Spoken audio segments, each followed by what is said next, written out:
Cognitive behavioral therapy, or CBT, is a form of psychotherapy that has been demonstrated to be effective for a range of problems, including depression, anxiety disorders, alcohol and drug use problems, marital problems, eating disorders, and even severe mental illness. Numerous research studies suggest that CBT leads to significant improvement in functioning and quality of life. In many studies, CBT has been demonstrated to be as effective or even more effective than other forms of psychotherapy or even psychiatric medications. In today's video, I'm going to outline 3 core principles of CBT. I will also explain how CBT works to help you identify the connection between your thoughts, feelings, and behaviors and make actionable changes in your daily life to improve the way you think and, in turn, the way you feel. If you're new here, my name is Ramsey Dean. I'm a licensed independent clinical social worker, and we talk all about mental health on this channel. Now let's dive right in. Cognitive behavioral therapy is based on 3 core principles. Number 1, psychological problems are based in part on faulty or unhelpful ways of thinking. Number 2, psychological problems are based in part on learned patterns of unhelpful behavior. And number 3, people suffering from psychological problems can learn better ways of coping with them, thereby relieving their symptoms and becoming more effective in their lives. So to boil this down, CBT teaches us to identify negative thoughts and evaluate how those negative thoughts influence our emotions and behavior. Once we understand the connection between our thoughts, emotions, and behavior, CBT then helps us to identify steps that we can take to interrupt this negative cycle and get relief from our symptoms. Now I know that's a mouthful, so let me give you a real-life example that will help you put this into perspective. Let's say that you're a college student and you receive a lower grade than expected on an important exam. Your immediate thought might be, "I'm such a failure, I'll never succeed in this class."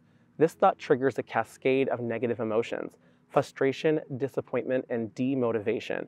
You start doubting your abilities and feel anxious about your academic performance. As a result, you engage in avoidance behaviors.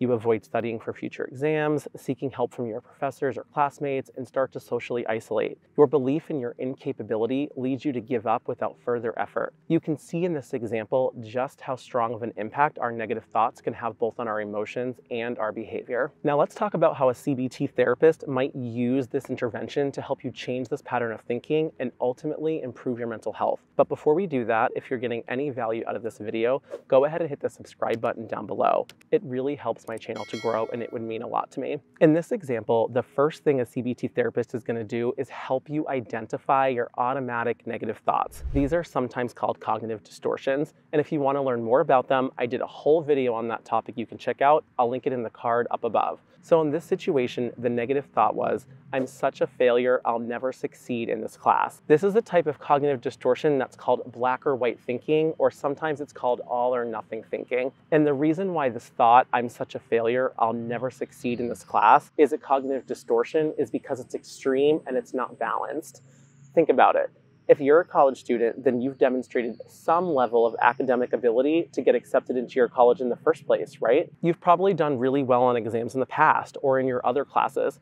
A CBT therapist is going to help you identify unhelpful thinking patterns, look at the actual facts of the situation, and then replace the distorted thought with a more balanced thought. So in this example, a more balanced thought might look like, "I may be struggling with this class at the moment, but that doesn't define my overall ability or potential for success. Everyone faces challenges, and with effort, I can improve and succeed. I've overcome difficult situations before, and I can do it again." This process of challenging cognitive distortions and coming up with more balanced thoughts is called cognitive restructuring, and it's a core principle in CBT. You can see how the restructured thought can lead to very different feelings and behaviors. With this more balanced thought, sure, you're still probably going to be disappointed. You got a bad grade on an exam, but number 1, your feelings of disappointment won't last very long, and number 2, you'll also be motivated to study more and do better on the next exam versus feeling stuck in your misery and avoiding studying because the future feels too scary and overwhelming. A CBT therapist will walk you through this process of cognitive restructuring quite a bit in session,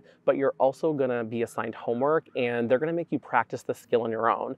And the idea is that with practice, this more balanced way of thinking eventually becomes second nature. In addition to focusing on your distorted thoughts, CBT also helps you identify maladaptive behaviors and swap them out for behaviors that are going to help you meet your goals and also not make your problems worse. So in this example, a CBT therapist would help you to recognize that your avoidance behavior, so not reaching out for help, not studying, and socially isolating, those behaviors are related to your sadness and anxiety.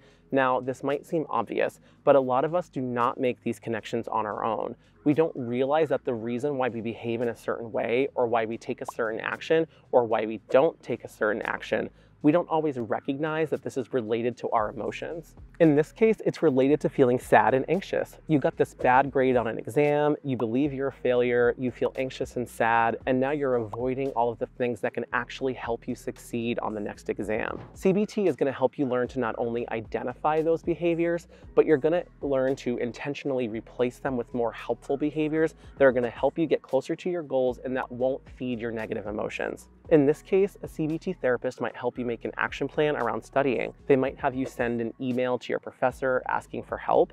They might encourage you to join a study group with your peers. They're also going to help you figure out what are the barriers to engaging in these helpful behaviors. So if feeling sad or anxious is what's getting in the way, a CBT therapist will teach you coping skills because, unfortunately, the treatment's not going to work instantly. Many people see relief very quickly with CBT. The average number of sessions it takes to work can be anywhere between 5 and 20 on average, so that's pretty quick. But when you're struggling, a minute feels like an hour and a day feels like a week like a month. I totally get that. But in order for CBT to work, you have to break your patterns. So if we think of this example where you're a college student, you need to start studying and breaking out of those avoidance behaviors now, right? You don't have 5 to 20 weeks to wait for your anxiety or depression to alleviate so that you can get back to regular life.